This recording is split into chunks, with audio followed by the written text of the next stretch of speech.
UFC 313. This is the weigh-in recap show, full card predictions, and the betting breakdown. I'm looking forward to talking about each of the matchups after seeing the fighters on the scales. So make sure you guys smash the like button. If you're new, subscribe. Turn the post notifications on and make sure you share the video too. And also note, I will be live for the entire card Saturday, 6:30 p.m. Eastern time. Don't miss the UFC 313 fight companion. And let's get into first fight on the card. Ozzy Diaz versus Djorden Santos. So throughout the week, I have picked Ozzy Diaz. I think he's got that dog in him. He's actually got a dog that's been following him around Vegas. I saw it on his Instagram a few days ago. Not saying that's the reason for the pick, but I do think that's pretty interesting. Stylistically, I think he's absolutely in the fight. I am not a big believer in Santos. He has a decent Brazilian style Muay Thai, kind of a bouncy striker.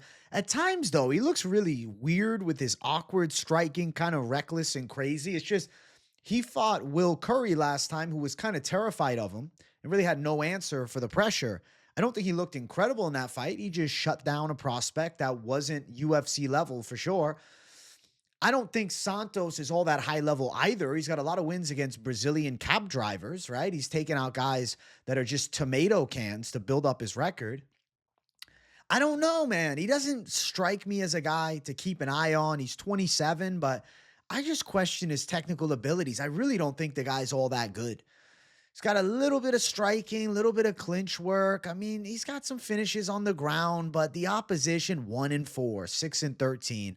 3-0 by split decision. 8-2, I guess that's fine. And then Will Curry, 12-3. That's a decent win. Ozzy Diaz on the opposite side, his losses recently are only to bad motherfuckers. I mean, Joe Pyfer knocked him out, and he landed some decent straights. And Ming Yang Zhang, up in weight at 205, killed him. Of course. I don't think that Santos has crazy striking like either of the two guys that I just mentioned. And Ozzy Diaz has good comeback ability. He'll lose fights early, but he's just got a lot of grit and he continues to press forward. Reach advantage in this fight's going to be interesting. I don't know how Santos deals with adversity. I have a weird feeling that he's chinny. So I'm going to say that Ozzy Diaz is live for a comeback KO, and I can see him knocking Santos out with a straight shot, having that range advantage, working some jabs, good follow-up with the right down the center. I think Ozzy Diaz could find the chin and land clean. I think he's live for an underdog upset. As far as the scales, Ozzy Diaz looks like your uncle. That's the vibe I get. He looks like your uncle. You know, your mother's younger brother. That's the vibe I get from Ozzy Diaz, okay? Your young uncle, who's now in his mid-30s. You know, it doesn't have that same hairline like in his prime, but he's definitely got some toughness to him, you know? He's got the fighter's heart. And then we have the Bulldog Brazilian. Just looks like angry. He looks like grumpy Santos, man. Does Santos look like a half-wit, though? Come on. The way the eyes are coming in, the skinniness of the skull. Kind of Neanderthal-like. I don't know. A variant of the Sloth Goonies archetype with substantially less, deformities to the facial structure. But maybe that same mentality. I am not a big believer in the guy. You guys know this. You guys know this. You know how it is. You guys know this, okay? So let's get the face-off going. Let's look at it. There is the face-off. Santos looks a little pudgy in the midsection from the side over here. A little bit of a height edge for freaking Diaz. I don't know. The Diaz name rings strong, bro. It's a Diaz from California. I feel like Ozzy Diaz is live for the upset. I really don't think that Djorden Santos is anything other than a can. And maybe I'm a certified hater. I'm just not seeing something. But his technique doesn't tell me that he's got potential. On the opposite front, I'm not saying Ozzy Diaz is making a run for a belt or anything, but at least he's fought decent guys. He's fought ex-UFC fighters before. I feel like you're looking at potentially a manufactured hype train of a prospect that had no hype coming into the Contender Series either. And I don't think the performance was that impressive, but he was a big dog. So that was the impressive feat, right? Took out a prospect that just shouldn't have been there. I'm going to say that Ozzy Diaz upsets him. Is what it is. Osman Diaz plus 173 at best value to Djorden Santos around -187 to even up to -205. He's a good size favorite, but I don't agree. I do not agree, my brothers. I do not agree with this shit. I really don't agree at all. I don't agree. I think the odds should be a lot closer. This is as much of a 50-50 fight as you can get. I'll say it ends inside distance, minus 190. I think it's a violent fight. Diaz rarely goes to decision. Um, Diaz by KO plus 350 potential. I questioned Djorden Santos' chin. I'm starting the night off with the call of Osman Diaz to knock him out. I think he's a gritty journeyman. Yeah, only 9-3, right? Doesn't have a shitload of fights, but I mean, listen, Bevon Lewis was in the UFC. He had to come back from some adversity early, but still pulls off the win. Same with the Chuck Campbell fight. Bruno Aziz had some hype at one point. He's a Brazilian striker. I kind of feel like the Djorden Santos, Bruno Aziz, I see similarities in the level of striking. I don't know. I think Ozzy Diaz can shock some people, so I'm going with Ozzy Diaz to start the night off with an upset. Throw the odds out the window for a lot of these fights, man. Sometimes you got to look past the odds. It's about the fight. The odds does not come first. Let's look at the fight. Chris Gutierrez versus John Castañeda. The holy shit. The odds are even on this one if you're on the betting side of things, and it's a damn good fight. My pick is Chris Gutierrez over John Castañeda. Now, ultimately, Castañeda was supposed to fight last week, and he was supposed to fight Douglas Silva de Andrade. Very different matchup. He goes from fighting a guy that's a little more wild, a little more of a chaotic striking flow, and some physical strength, but an older guy at 39, to taking on Chris Gutierrez, who was a really promising contender. I mean, right after that Frankie Edgar knockout, most people were singing his praises as, yo, Gutierrez is making a run. And then Pedro Munoz beat him, and that was not a good look. But to be fair, I think that was Pedro Munoz's last hurrah. He's gotten substantially worse since then. After that, he beat Elatang Haley, who's okay, and he got a clean decision. And then he fought Song Yadong in a main event, and he lost, but he still went the distance. Give him some credit. Rolled towards like a knee bar in the final round in a fight he was losing. Very questionable decision-making. He spoke himself about having some confidence issues. I don't like that. I don't like that. Even against Kwang Lee, he gave up the takedowns in the second round, I believe, but still won the fight. But again, rolled to his back with like 15 seconds left. I'm like, what are you doing, Chris? Chris is a good kickboxer. John Castañeda is more of a gritty pressure fighter, decent kickboxing, not exceptional. He struggles with tacticians, though. Technical strikers that are very tactical with their onslaught, they've given problems. I mean, he got fucked up horribly in the third round by Daniel Marcos. Win on the in-between against Kyung Ho Kang, who's okay. Muin Gafra, who's actually doing well right now. Daniel Willie Cat Santos beat the shit out of him. That was a violent KO. He did beat Miles Johns 3 years ago. That was pretty impressive because Miles Johns is pretty good. Castaneda's got some decent grappling and a submission threat, but he's not exceptional there. But he'll go to the well of wrestling, but he's not like a great takedown artist. He's a very in-your-face type of fighter that's looking to break you. Chris Gutierrez, I feel like he cruises to a competitive decision. He might get taken down. He might lose a round, but I still think the fight is relatively close. I feel like Gutierrez's striking flow is a lot better. The leg kicks could be a factor here.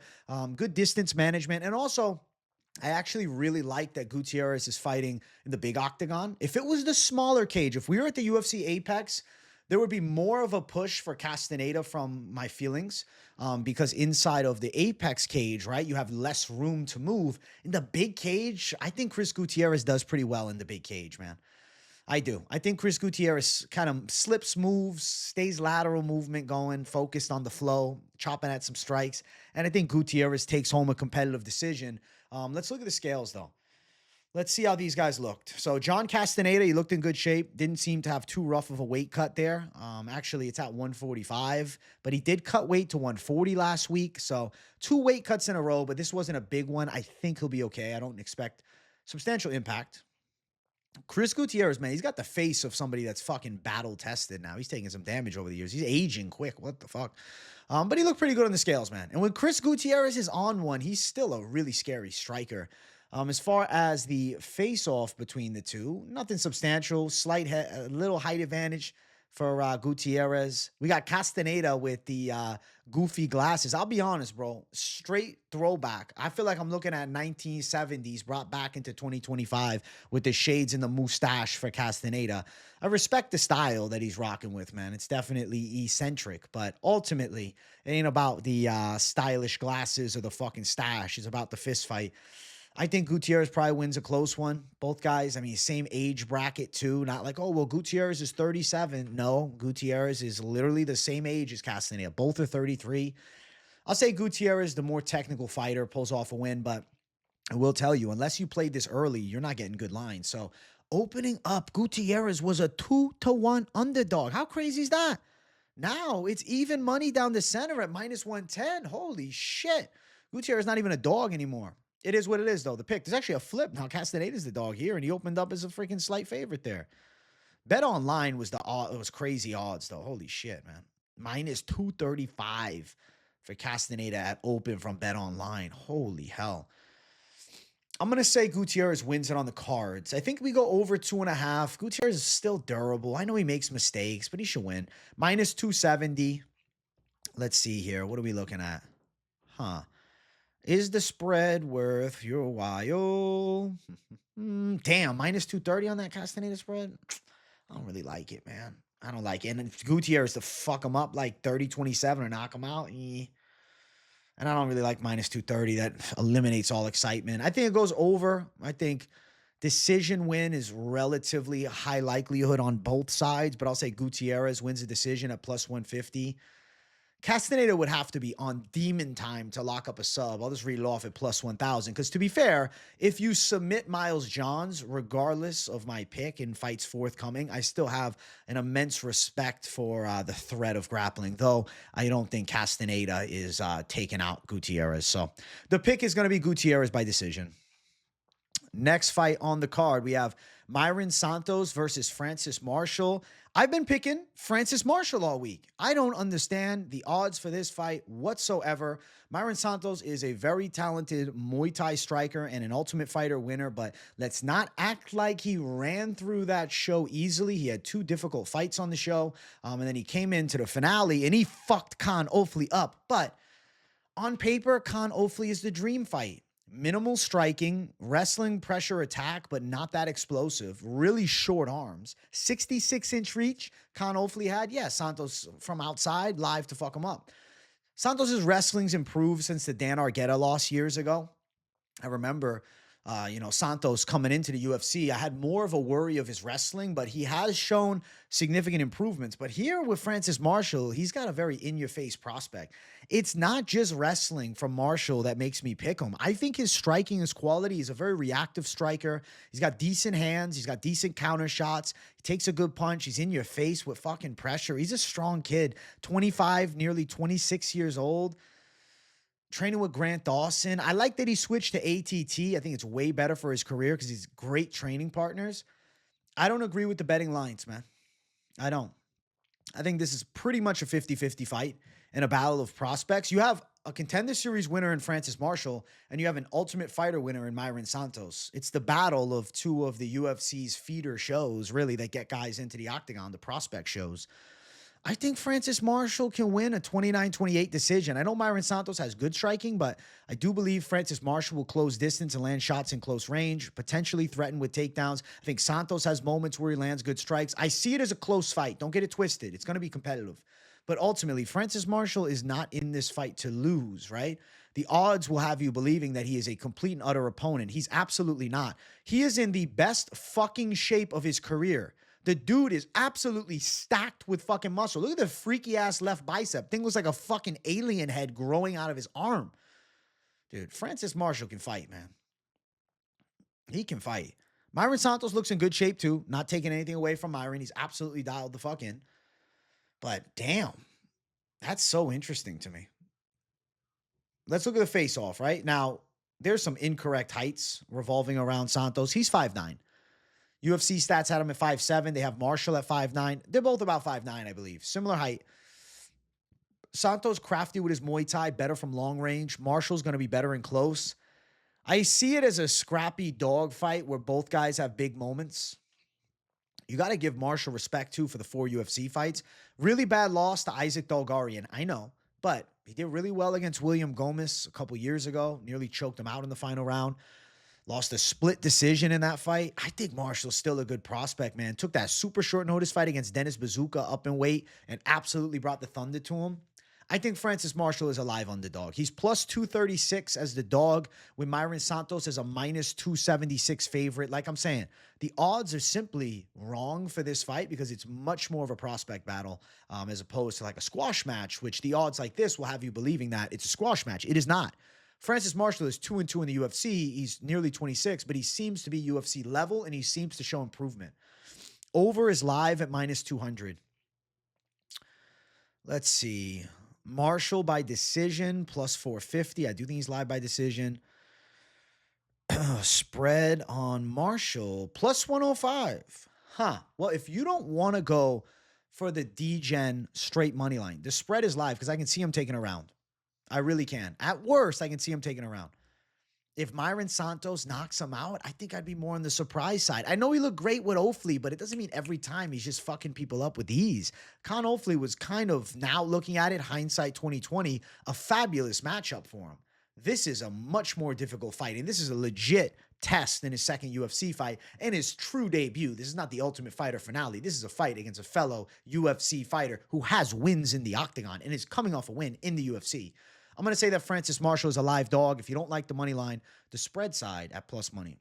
Possibilities.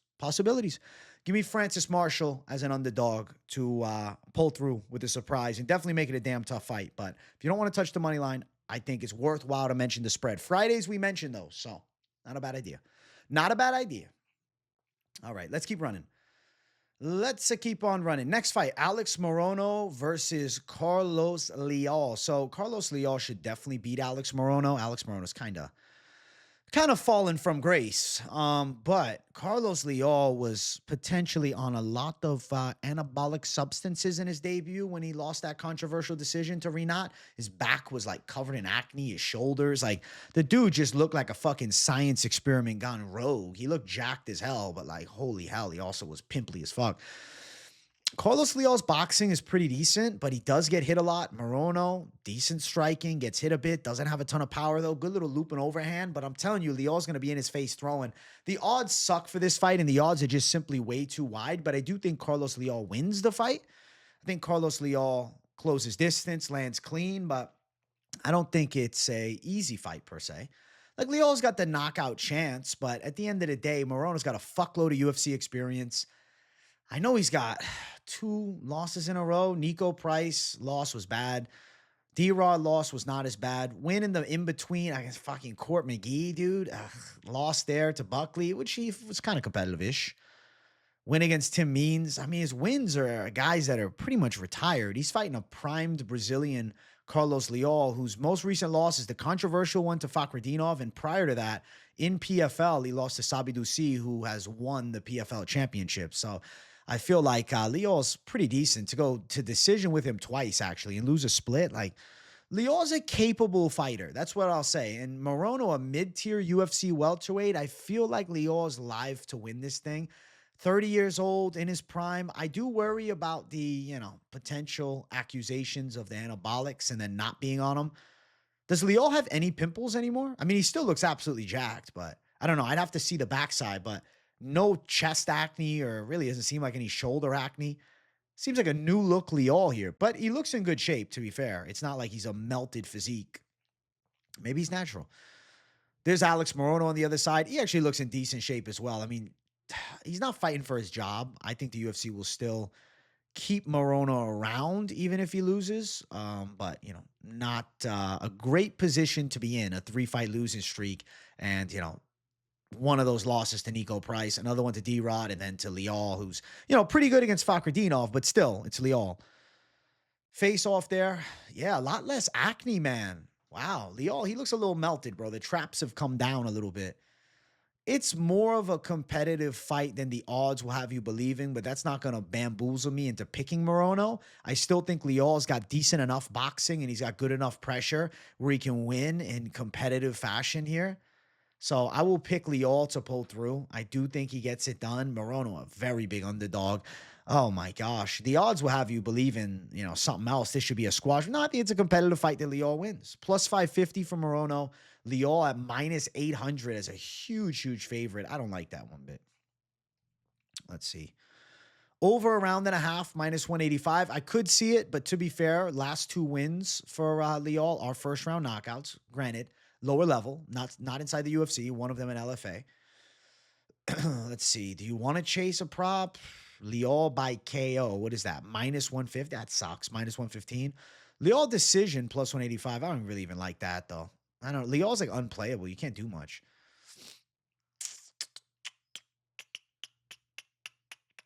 Leal most takedowns minus 190.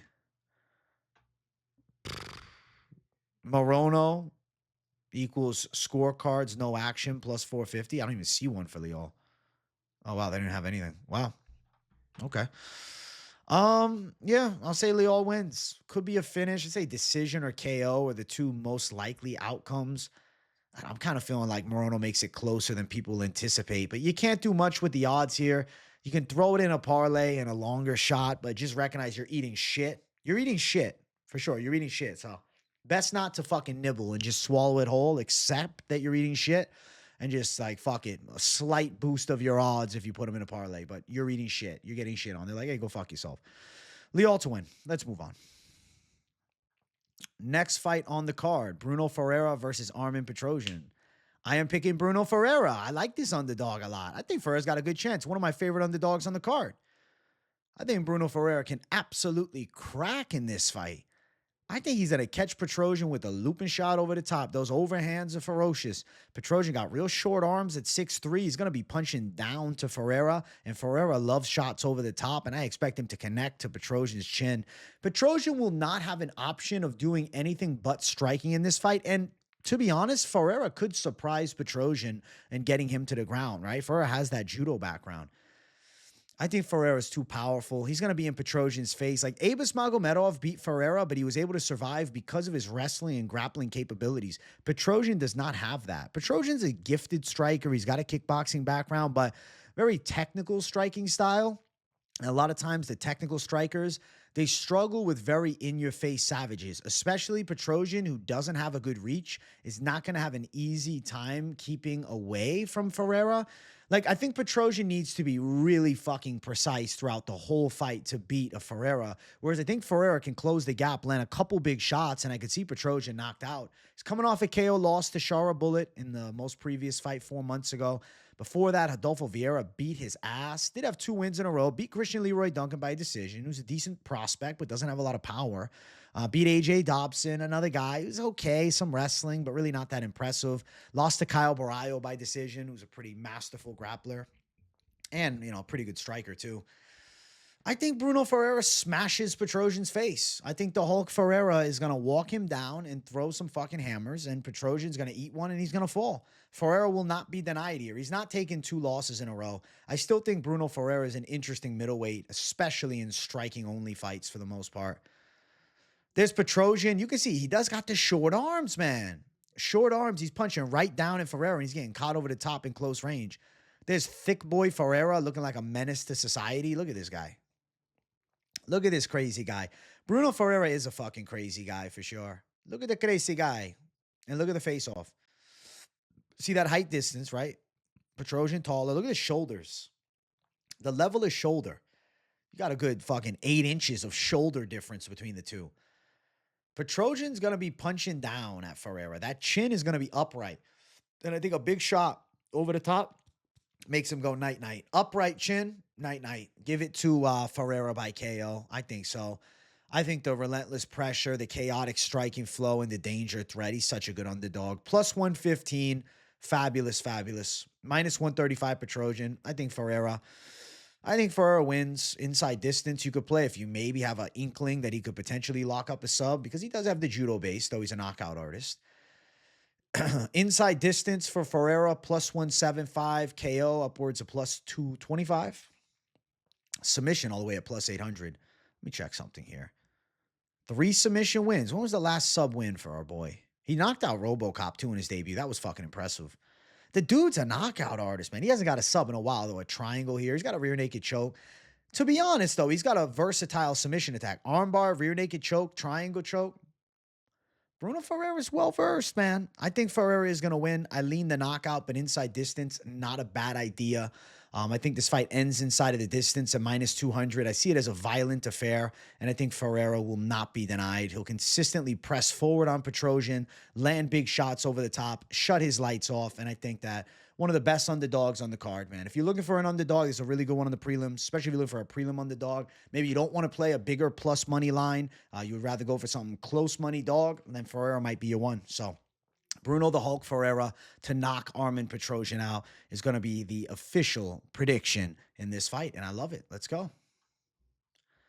Next fight on the card, we have Rei Tsuruya versus Joshua Van. I've been picking Joshua Van all week. I'm a big Joshua Van fan. Look at the rhyme. I mean, if you've, watched some of Joshua Van's fights recently, what you recognize is the kid is an evolving skill set. One of the better boxers in the UFC flyweight division, really good multi-shot combos, throws to all levels, which I love about him. He'll rip the body nicely. He'll come up high with big shots. Good power in his punches, too. Kind of a relentless pressure-based style. Does not wilt. I mean, granted, yes, he got knocked down and out by Charles Johnson, but that's a really difficult matchup, man. Charles Johnson with the crazy reach edge, a great third-round fighter, too. He finishes fights really strong. Rei Tsuruya on the other side is just an unproven grappler. He's younger than Joshua Van. It's the first time Van's really the veteran versus the young prospect.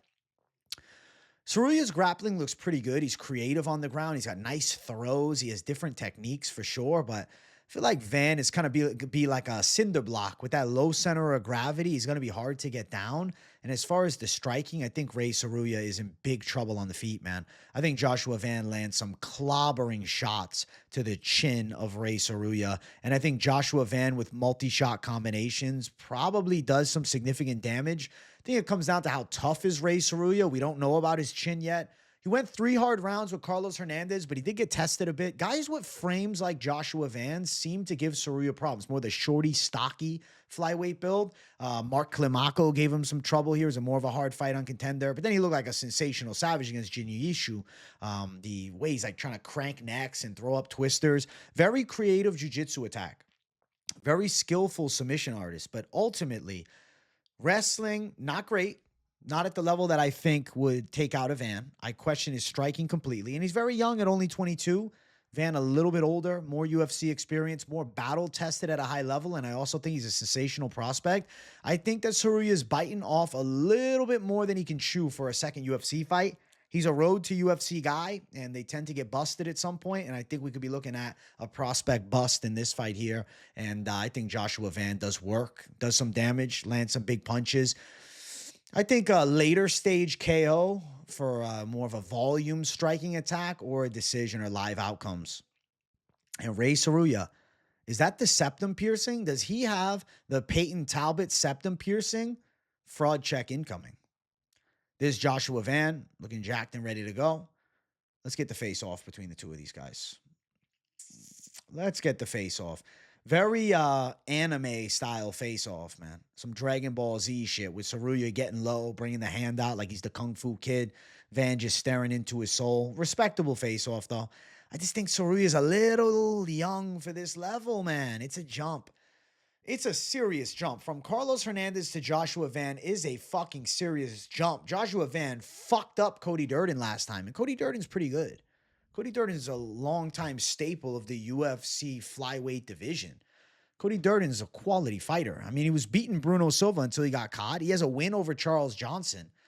Cody Durden's been in there with some quality opposition. Win, lose, or draw, Durden's a savage, man. And I just think that level of opposition for Van, fighting a wrestler like that, beating him up, doing damage, I have to favor Van, man. He's a relentless fighter, tough as nails, great striking style, and I think he'll be successful. Minus 170 for Joshua Van. Rei Tsuruya at plus 145.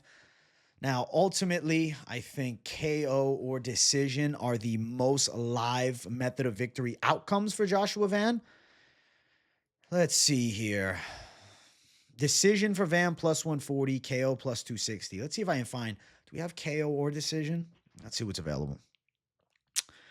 Let's see what's available, man. We should have a wide slew. If it's not available here, I mean, round 3 or decision plus 225 for Tsuruya. Van round 3 or decision plus 105. That sucks.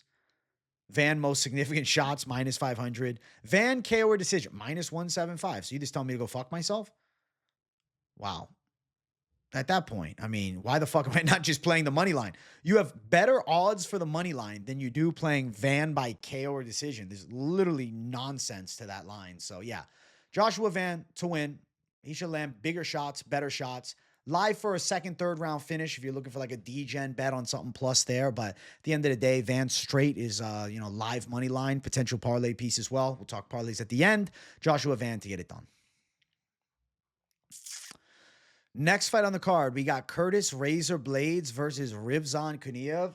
I got to let out a cough for this one. And I got to get a sip of water, man. Holy shit, a sipski before we get into it. My, oh my, our feature prelim of the night. I'm picking Rizvan Kuniev, and I recognize that's a dangerous call. But I think he's a really talented heavyweight, and I have a conspiracy theory that I'm going to release to you guys about Blaydes. If you have not watched me throughout the week and you don't know this, well, now you're going to. Curtis Blaydes has had a 7-year window of a prime. He was primed in 2018, fucking up Alistair Overeem. It's now 2025, right? So, I don't know, man. 2 of his last 3 fights, yes, it's knockouts to high-level guys, but it's bad knockout losses. The win against Jalin Almeida was a really weird fucking fight. Jalin Almeida, I'll be honest, I think he's got a bit of a fragile chin. He's been knocked out before. Jalin was in his face trying to wrestle him up all round 1. Round 2, he gets caught with like a weird uppercut, falls down, and just gets TKO'd against the cage. Really weird outcome. I don't think Kuniev puts himself in that type of spot. And then fight before that, that was a win, was a Tom Aspinall injury. Okay, that fight was inconclusive. And then before that, the most recent win was Chris Daukaus. And Chris Daukaus was a small heavyweight that had a lot of fat on him and is now not even in the UFC. He's losing fights outside of the UFC. Rizvan Kuniev is a dangerous motherfucker, man.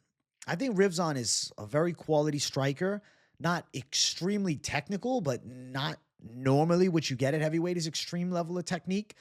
He's dangerous with his striking in the close range, which is something that I think could be a viable asset to win him the fight.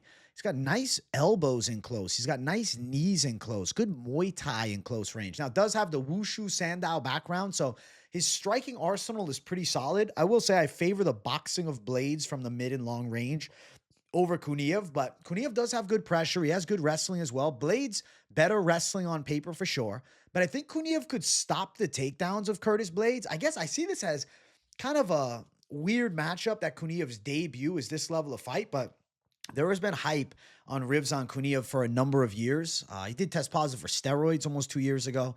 The Renan Ferreira fight, which he did win. Followed that up with contender series, easy finish of a strong guy and Hugo Cunha.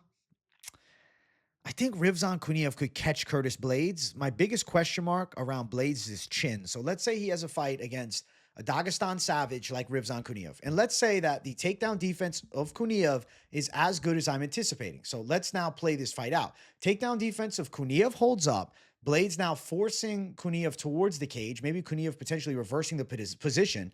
More threatening striking in close range, clinch striking specifically, will be from Rizvan Kuniev. Blaydes' potentially questionable chin could get caught by an elbow hurt and finished off.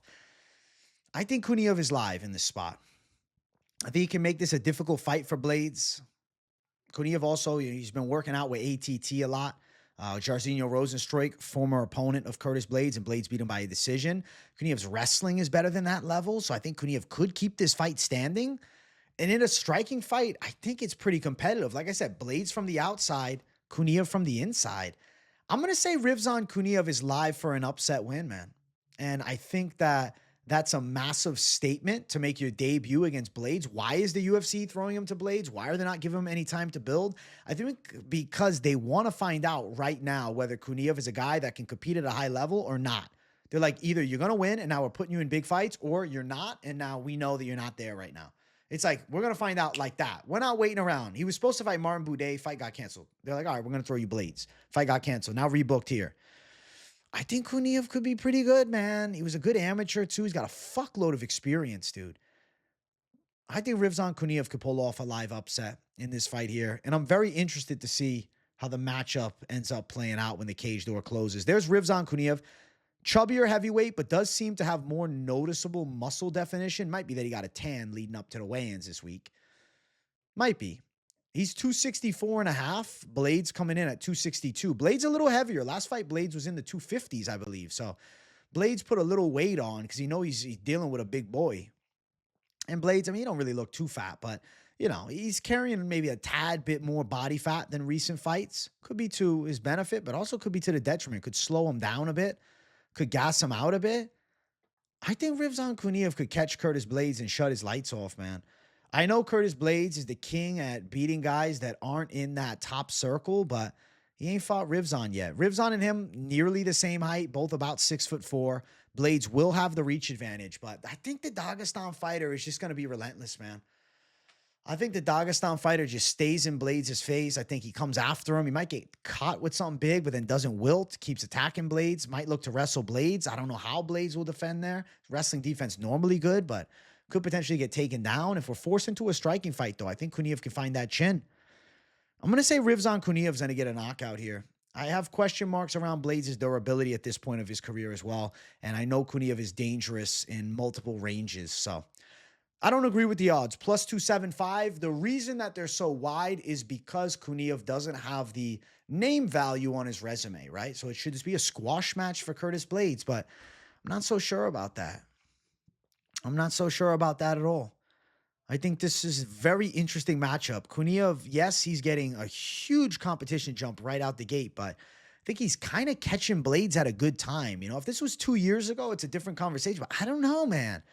I don't know how I feel about Blaydes right now. 2 straight losses. Oh, but it's Tom Aspinall and Sergey Pavlovich. To be honest, Sergey Pavlovich has looked a lot more human as of late.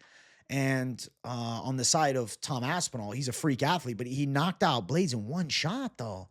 Blaydes gets dropped a lot, man. And if Kuniev is in shape, good chin, takedown defense holds up, I don't see why he isn't live to finish. I know some people might think, oh, Blaydes going to get him down and just smash him. I don't think so, dude. I don't think so. Kuniev by KO Djorden is plus 650, just worth mentioning. But if you're going to play the underdog, the straight money line side is live. If you want to play nothing on this fight and just sit on the outside and enjoy the action, I don't think it's a terrible strategy. Could see this fight hitting the over 1.5 mark. Could see, you know, a bit of clinch work early, maybe an early hug fest.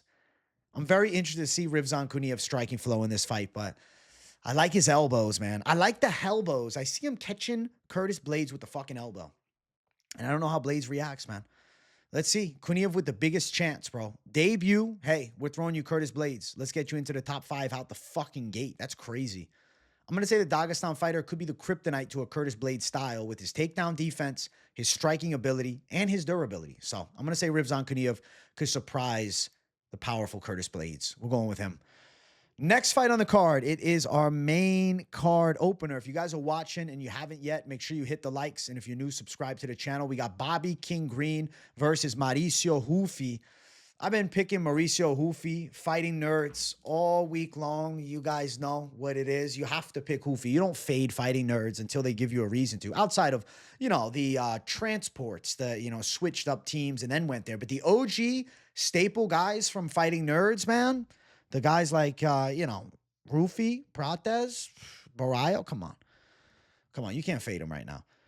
Not in this fight against a guy 10 years older than him who's got a 4-inch reach disadvantage, who was knocked out 3 fights ago, pretty badly by Jalin Turner. I question the chin of King Green at this point, but also his style is just kind of, I feel like, falling into the game of Ruffy really nicely, right? Bobby Green has that very hands-low, deceptive style, but a lot of that style is now based upon his reflexes. And as you get older, the tad bit of reflexes slowing down leave you much more susceptible for shots to get through. And Mauricio Ruffy does have the one shot. The dude is very precise, reminds me of a youthful Conor McGregor. Now, ultimately, I get it. The on-top fight was a bad performance, but fuck, man. Don't look at that fight and completely write the dude off, because at the end of the day, you have to look at the scenario that we were set forth with. Yon Top comes into that fight. Fight's supposed to take place at 55. Then they move it to catchweight 65. The motherfucker weighs in at 66. Ruffy came in 64.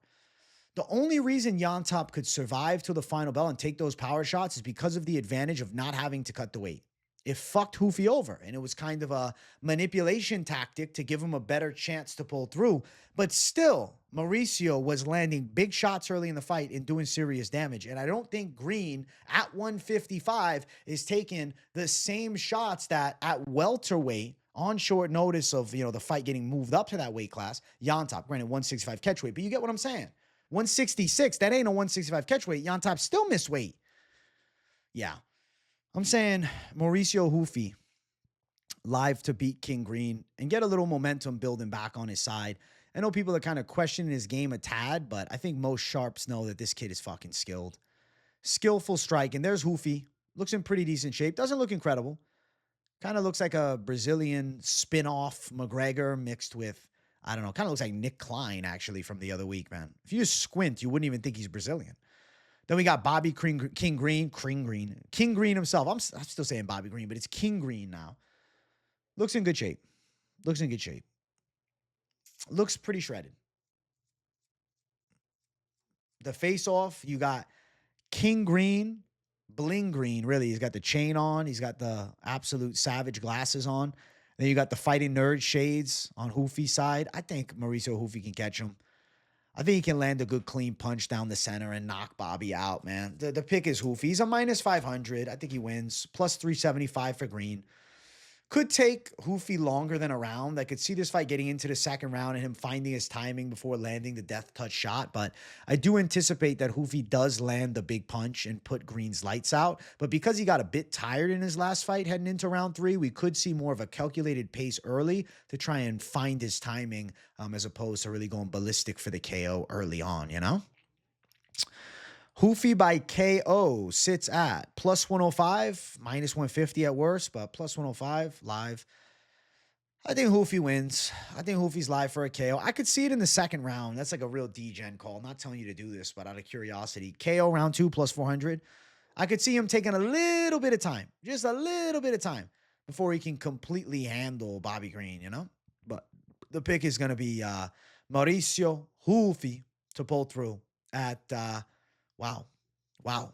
Minus 500, the favorite. Holy shit. I'm going with the 5-1 favorite. I'm going with Mauricio Hoofy via KO. Sleeping Bobby King Green. Sleeping him. Fighting nerds for the W. Let's keep on moving up the card. Next fight on it, we have Amanda Lemos versus Iasmin Lucindo. Holy hell. Listen, I think that Lucindo and Lemos is a hyper competitive fight. I think it's a very interesting back and forth. Lemos with a very technically sound striking style. I had to put Lucindo in the most confident picks, not because I wanted to, but I needed like another favorite to put in. But I don't know, man. It's a 50-50. I'm going to tell you guys straight. That is the least most confident of the confident picks. It's kind of a pseudo most confident pick. Like, hey, I needed a fourth. Here we go. She's a favorite. I think she wins. All right, we'll pick her. 29-28. Competitive decision. Close moments. Lucindo a little better with boxing and close. Lemos better from distance with her kicks. A little sharper. But 37. But losing by submission last time to Jandaroba, a training partner of Lucindo. Lucindo should time some takedowns here. I think she's the better wrestler. It's going to be an ultimate competitive competition, but it's one that I think Lucindo can win. So I'm going to say Lucindo 29-28 in close fashion. As far as the scales, both fighters look good. You can see, Lucindo looks nice here on the scale, in shape. Lemos actually with the blonde hair. Fuck. Fighters that have been bleaching their hair blonde. I mean, Ricky Simone did well, but then Brendan Allen lost. So we'll see. We'll see if Lemos can get the blondies back on track, man. Change your style, dye your hair blonde. It changes your outcomes in fights, I guess. This is Lemos's late career turn. Crazy to see the age difference, though, right? 23 versus 37. Holy hell, 14-year age difference? That's wild. Both girls about the same size. This is Lucindo's biggest test. At the end of the day, she's very high level for a young girl, showing improvements in each and every fight. And I think those improvements can ultimately persist. And I will predict that Lucindo wins a rather competitive decision. Minus 144 for Lucindo. Lemos at plus 124. I think Lucindo should probably pull through. Scrolling down, over 2.5 is minus 265. And then looking towards the side of Lucindo decision, plus 125. Let's see. What is this spread at? I'm curious, man. Damn, minus 230 for Lemos. I think it's 29-28, man. To think Lucindo definitely 30-27s her or finishes her, not a great chance. I think 29-28. Competitive decision. I mean, wouldn't be crazy if the fight ends in a split or majority decision, plus 275. Not a wild outcome for the ladies. Over 2.5. Confident pick by most, minus 265. Let's see. Do we got Lucindo by split decision? Lucindo decision plus 125. Where's split? Split or majority decision for Lucindo, plus 500. Maybe that's the money call. But yeah, the pick is going to be Lucindo to come through with a pretty clean W. Let's fucking go. Let's fucking go. Lucindo for the win, guys. It's a competitive fight. Lucindo, like I said, a little faster hands in close, good flurries. Lemos better from long range, a little sharper, but I think Lucindo's going to keep consistent pressure on, and with a potential threat of takedown, I think success is very likely for her. Next fight on the card, it is our featured fight of the night, Jalin Turner versus Ignacio Bahamondes. Holy hell. This one is probably the real 50-50 of the card. I've been picking Jalin Turner all week because he's more battle tested, but my God, I'm worried. He said that, he had some personal issues leading up to this fight, which is not a great look. Bahamondes recently had a kid. Fuck. Oh my gosh. Oh my gosh. I got to put this in for this one, guys, because I'm in a bit of a bamboozle situation. I mean, neither pick is going to be a most confident call on the card with, the breakdown coming. But I'll say this. On the side of Jalin Turner, you have quality boxing, good kicks from range, fast too, good speed on his strikes. Battle tested, but has been hurt in fights. Like, Dan Hooker was having some success landing big, but he broke Hooker's arm. I mean, Jalin Turner is a fucking gangster still. Like, somehow people look at him like he's not still a certified gangster. The dude was tooth and nail with Gamrot, tooth and nail with Hooker. And I know Gamrot came in on short notice, but still, tooth and nail against some savages. Fight after that, destroys Bobby Green, one shot. Fight after that, I know the Money Moicano fight. He fought like an idiot. Dropped Money Moicano bad after getting grapple fucked for a bit of the first round, then ends up losing by ground and pound. At the end of the day, we're fighting striker Bahamondes. It's not the grappling threat. Now, Bahamondes got some nasty kicks. Bahamondes does have some power. He knocked out Manuel Torres in pretty impressive fashion. Granted, Torres was not a battle-tested guy. He's a guy throwing ballistic missiles at you, trying to close distance and land bombs. And after he got hit, there's no change of the game plan. There's no adaptation. The adaptability Jalin Turner does have. He's still a sophisticated fighter with a fuckload of experience.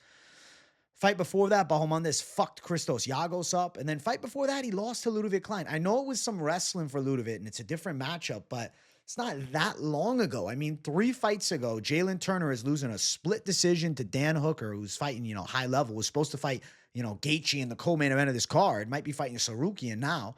Last time out, he lost to Money Moicano, which wasn't a great look. And then beating Manuel Torres is impressive. Giagos fight there. King Green win there. The King Green win's bigger. The Gamrot W there. And then Trey Ogden decision there. Rongju submission. I mean, Brad Riddell, so that's bigger. The Rongju sub, it's actually kind of aged well, though. Rongju's putting it together.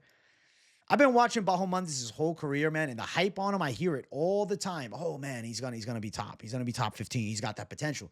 He's still only 27, and Turner's only 29. I see a competitive decision incoming. Holy shit. Oh, my God. Let's look at the scales. My meltdown is real. Bahamondes looks in great physical condition. Jalin Turner looks in good shape. Ain't got the rosary in hand. Oh, shit.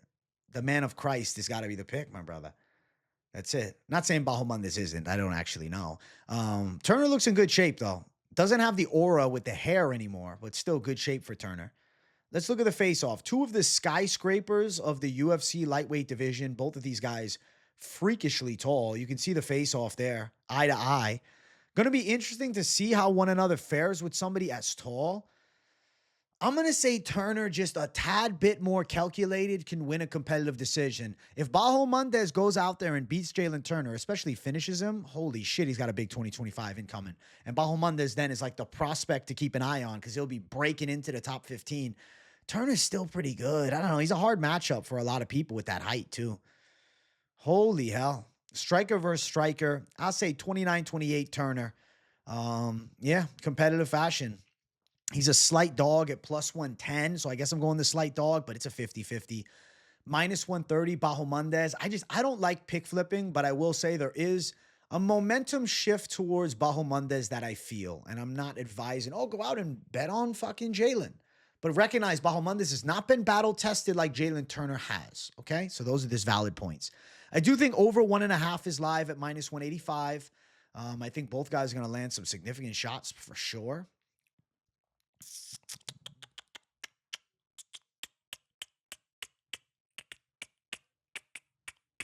If Turner can win a round, minus 175 for that, money line's better. Ugh, don't really like the spread.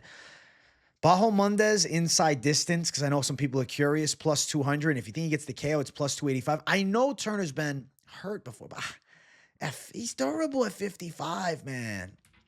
Oh, my God. KO'd 4 times. I know it's a bad look, but It's been a long while, man. Vicente Luque, okay, KO'd him on the debut, up in weight. That was when Luque was a prime savage. Does have some regional scene KO losses.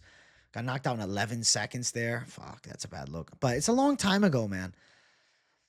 We'll find out everything with Bahamondes and Turner. I'm just going to stick with the more proven prospect / contender that's in the top 15 over a guy that showed promise that I just don't know about, man. That Ludovic Klein fight, I can't get out of my head. And beating Manuel Torres, though impressive, Torres is hittable and kind of just a relentless brawler. Jalin Turner is a lot more tactical and skillful than that. And Turner is just as tall as Bahamondes and has the same reach. So things are going to be really interesting with the lightweight skyscrapers in the featured bout. I'll stick with the Turner call in a close decision, but definitely a sweaty fight. Next fight on the card, co-main event, Justin Gaethje versus Rafael Fiziev. The pick is Justin Gaethje. I can't sell myself on Fiziev coming in here on 10 days notice with a year and a half off, or a year and 5 months, an injury layoff as well.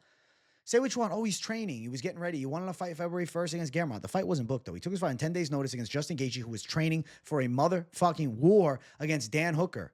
Say what you want about their first fight. Gaethje got the decision, and he did a lot of damage late in that fight and busted Fiziev's face up. Fight after that, big knockout of Dustin Poirier. And then 10 months ago, Max Holloway did fucking end him. I get it. The Max Holloway loss seems like something that people refuse to shake off, but I look at it like this. He got outstruck by a very tactical boxer. At Max Holloway 55 is a different animal than 45. I'm going to also reiterate it, really.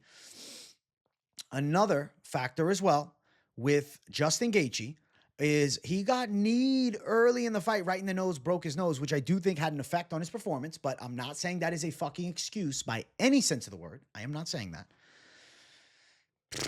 I think Gaethje can land more significant punches. Those leg kicks are still crisp and fire. I don't know if Fiziev is going to look better. People are just set on there. He's going to come back better. He got a bad injury. I don't think he looked that great in the follow-up fight against Mateusz Gamrot. And his most recent win is against RDA, who's completely washed. And he kind of struggled in that fight in moments before the knockout in the final round, round 5. Brad Riddell win was impressive for sure. Competitive with King Green. I think Gaethje can beat him by a decision. Now, Gaethje's talked about being relentless, like a savage again, coming out crazy. We'll find out Fiziev's shape for real, as the fight starts heating up fast. He's a very experienced striker. I think he'll be ready for 3 hard. I think Gaethje wins in competitive fashion. Again, I think he lands some bigger shots. I can see him hurting Fiziev. I think Gaethje got better hands. I think Gaethje is more powerful than Fiziev. I do think Fiziev has better body kicks, more snappy kicks. I do think his striking is pretty good. His flow with the hands is solid, but Gaethje more snap on his shots. Gaethje with the better leg kicks, I believe, as well. The win over him last time, and the potential for a takedown that people forget about. Justin Gaethje was a high-level wrestler, and seeing that he landed a takedown late in their last fight, wouldn't be shocked if he went to that well here in this fight and looked to show a more versatile game, mixing in the wrestling, and also, like, you know, he sold the narrative hard, like he's going out war style like he used to. I'm not saying he's not going to do that, but maybe could be like tactical. Like, yeah, I'll go out and brawl with him. Then he won't expect me to take his ass down. Could be a surprise takedown by Gaethje in the mix as well. But I like Gaethje's striking. In a pure striking fight, I think it looks similar to last time, but I think Gaethje wins, and I don't think Gaethje's done. I mean, he's talked about the title, and if he wins this fight, he's in the mix for the title. There's Rafael Fiziev, who actually kind of looks similar to me in that. Holy shit, the hair is looking similar. Good fly style. Respect to Fiziev's hair game. Respect to the hair game, and he looks fucking jacked as well. Gaethje looked jacked too, though.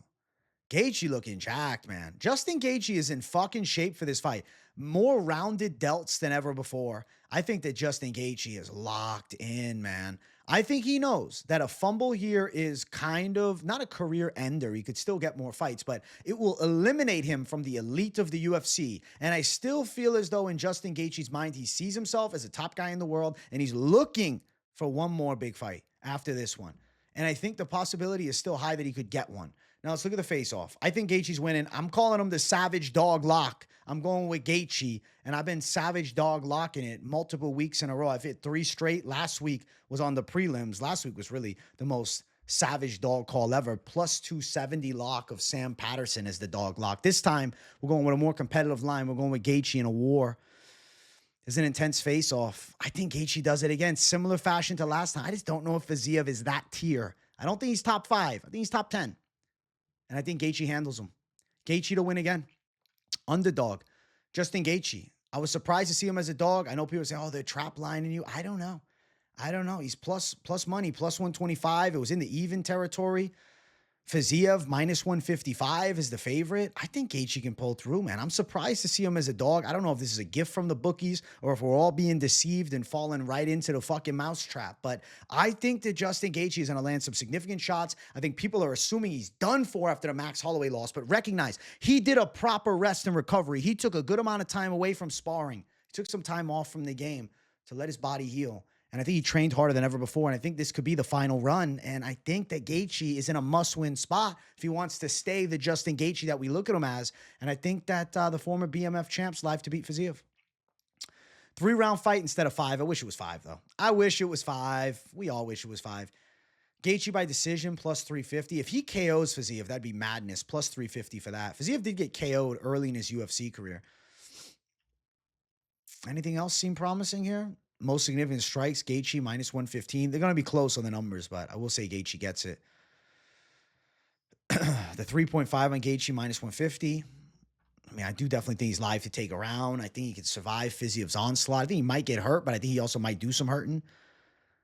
I'm seeing Justin Gaethje pull through in competitive fashion for a second time, and I'm picking Gaethje to win this fight as an underdog in the co-main event to take out Rafael Fiziev, who's coming in on short notice, been out for a while. And I think Gaethje was preparing for, true warfare. This rematch, it's a good rematch, though. It's an interesting rematch. But damn, that Dan Hooker fight, though, as a BMF contender fight, to be honest, this still is, though.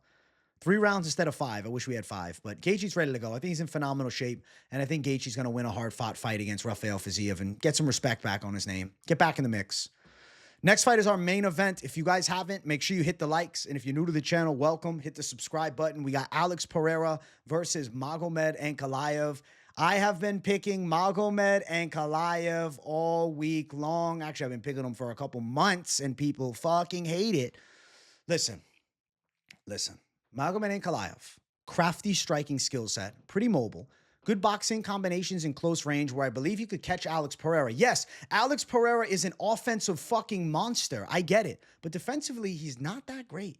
Defensively, he leaves holes. Certain guys with such great offense, that's their best attribute, right? Best defense is a good offense. But ultimately, you will eventually meet a match that can counter-strike you. And I think Magomed Ankalaev might be the perfect one. On top of that, people are sold on Pereira's black belt in jiu-jitsu. I'm saying I think he's more of a purple belt, just to be real. And I know for a fact Magomed Ankalaev could time key takedowns. Now, it doesn't mean it's a grapple fuck, but it's timing of takedowns to alter the momentum of the striking. If Pereira is having some striking success, I could see Ankalaev timing a takedown, closing distance, and then things reset if they do get back up to the feet. Ankalaev does have pretty good ground and pound. Not a submission ace from top, but can get some control, can get some punches off. Yes, Alex Pereira has the death touch left hook. We all know it. And he's got fantastic kicks to the calves. And he's got good high kicks as well. I believe that Magomed Ankalaev has kind of shored up the hole of the calf kick defense that we saw in the Jan Blachowicz fight. I think he kind of showcased that against Alexander Rakic. And people say, oh, well, he couldn't knock out Rakic. Recognize that Alexander Rakic was running for him in a majority of the fight, running away from him, just trying to survive, was not engaging. Pereira is an offensive savage. Magomed Ankalaev will thrive more so and have a higher likelihood of a finish with a guy who's going to be offensive like Pereira. Whereas Rakic is just trying to stay away from him. Yeah, he loses every round, but he didn't try to sit in there and trade and really create any magic. And that's why Ankalaev was kind of just able to bully Rakic for 3 rounds. I think Magomed Ankalaev is top class. We've known about him for years. He seemed like he was destined to be the champ, a few years back. Obviously, the draw was a bit of a hiccup, but I think the skill set's gotten better. He's more primed now at 32 than he was at 30 when he fought Jan over 2 years ago. And, not saying Pereira's out of his prime at 37, but he's been knocked out before. Let's not forget. He got hurt against Roundtree last time. He got rocked in the first Adesanya fight. He got knocked the fuck out in the Adesanya rematch in the UFC. I think Magomed Ankalaev can pull through, man. He's more crafty and tactical than like a Yuri Prohashka, who, Pereira found a lot of holes in his game. Same with Jamal Hill, right? And Jamal just lost to Yuri, who just, hole right there, counter shot, fight over with the left hook. More of an offensive attack, less of even a counter. I think Ankalaev is live in this spot, man. Mixing in some wrestling could tire Pereira out, could be live to finish him on the ground, could catch him with a big shot on the feet. I think Ankalaev by TKO is a live outcome. 3rd round, 4th round. Could be earlier, could be later, could go all 5. Could be Ankalaev wrestling and really going to that well strongly and surprising folks. But I think his striking is going to look pretty good, man. I think Ankalaev can box his ass off, man. From southpaw too, rips good combos, comfortable in both stances. Yo, Ankalaev is crafty. Ankalaev is crafty and Pereira's hittable. I'm telling you, I think Magomed Ankalaev is going to have the showcase and he's going to shock some folks. A lot of people are picking Poatan. And granted, there's a lot of Ankalaev backers as well. And I'm really curious to see when the cage door closes what takes place. And I'm going to predict that Magomed Ankalaev is the new champ. And I get it. Everybody wants Pereira because heavyweight, Dricus du Plessis. There's so many fucking options for Pereira if he wins. And he's a UFC superstar. But it's not about being a star. It's about who's the best in the game. And I think Magomed Ankalaev is extremely well-versed. And I think that could be the kryptonite to the powerful Alex Pereira. And that's why I'm going Magomed. Now, as far as the scales, let's check them out. Magomed with the shades on. He's showing personality this week. He's talking shit to Pereira. Getting in his head a little bit. He's been talking shit on Twitter. This is like Magomed's coming out party here. He's getting, I don't know, he's hated by the Pereira fans, but at least he's like showing personality. For years, he felt like an NPC. There's the Shama man himself. Alex Pereira looks good on the scale as expected. I mean, do you expect anything different from Poatan? He looks good. He looks good, bro. 205 is the perfect weight class for him. I don't know how he was making 85. And then a badass face-off to cap it all off. Poatan in the full native gear. Holy shit. Got the headdress, the face paint, and all ready for war. Ankalaev staring into his soul with the bird beak. The bird man, the real-life bird person is the new champ. Yeah, man. I'm going Magomed, guys. I am. Dana White seems like he's disgusted looking in the middle. I caught him at a funny time. It's a funny face by Dana. The bird man to win. I think he can handle it. I think TKO. I'm going Magomed Ankalaev. I'm going and new champion. To the Pereira fans. And listen, I'm a Pereira fan too, but it's not about picking what you think your favorite fighter is going to do. It's not about the fanhood. It's about the breakdown and the analysis. And I think there are paths to victory with Ankalaev. And the sneaky back pocket Dagestan wrestling bingo card he could pull out could give Pereira a lot of problems too and change things substantially on the feet, even if Pereira is succeeding. So Ankalaev going to be the pick. And I'm riding with the slight underdog, plus 100, but it's even money. Pereira, minus 120. Give me Ankalaev to win the main event. Slight dog and new champion. I'm calling it. I'm calling it. The fight to go over 2.5 is minus 155. That's interesting. Ends inside of the distance. Where's that at? Fight ends inside of the distance, minus 250. Probably ends inside of the distance. If it goes all 5, that'd be kind of madness, right? I think Ankalaev's going to have successful moments in striking. I think inside distance, plus 250 live. TKO, KO live, plus 350. Of course, Poatan's live with his power at plus 140. Poatan carries power throughout the whole fight, right? He's always going to be live to catch Ankalaev if Ankalaev's slipping on the feet. But I think Ankalaev could catch Pereira. And Pereira's chin, I just have questions around it. I do. I have questions around his chin. I don't really think the spread is viable here, but I'm actually just curious what some of these other props are. Ankalaev, KO or decision, plus 110. More likely KO or decision. A submission for him, not super likely. Ankalaev's sub game is not really a well he goes to. Wow, only 25% of people picking Ankalaev. I thought it'd be more. Yeah, no wins by submission, but does have grappling control, but more of a ground and pound specialist. Let's see here. Let's scroll with these odds. Yeah, I don't think anything here. Pereira, 5.5, minus 5.5, plus 115 if he gets a finish or a 5-round win.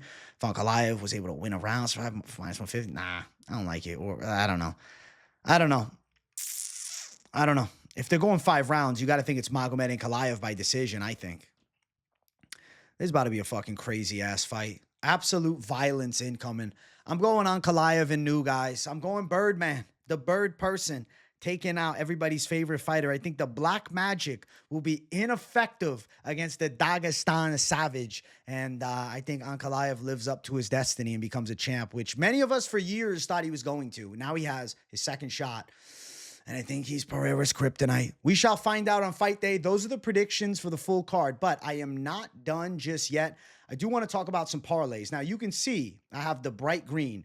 These post-weigh-in parlays were brought to you by my chat. So if you're tuning in to the live streams on the Friday before the weigh-in recap show, so the weigh-in live streams that I'm doing, you should. Because, I'm cooking up with the people. And it seems like the community voted heavy on Ruffy and Gaethje at plus 193 as a great value play.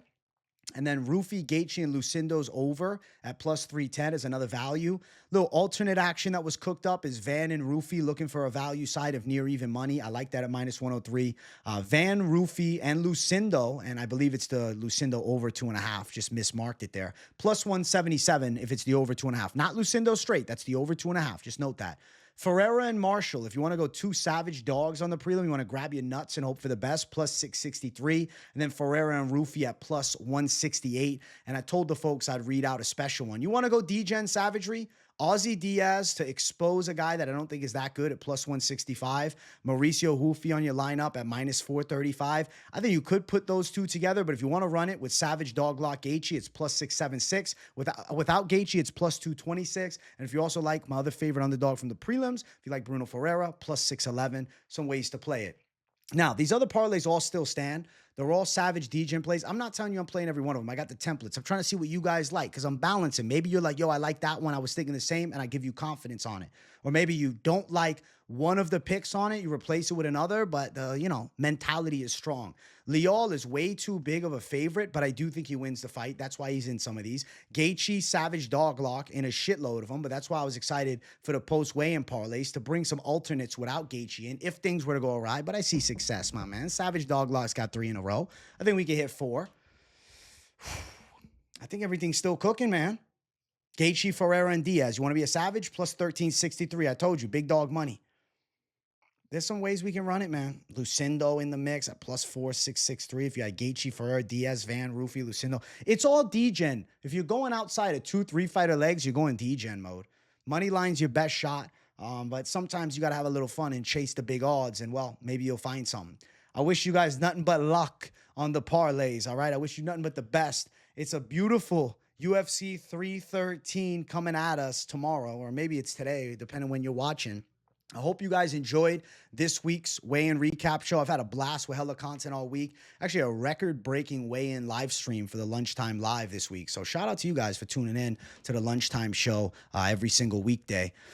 Thank you guys for watching. Love you all. Smash the likes on your way out. Let me know in the comments what you think of the picks. And if you got nothing to say in the comments, W in the chat to boost the algorithm for your boy. Any pick flips from you guys? There's some momentum flips, right? But I didn't do any pick flips. Nah, I got to trust the tape. I got to trust what I think beforehand. I got to ride with it all.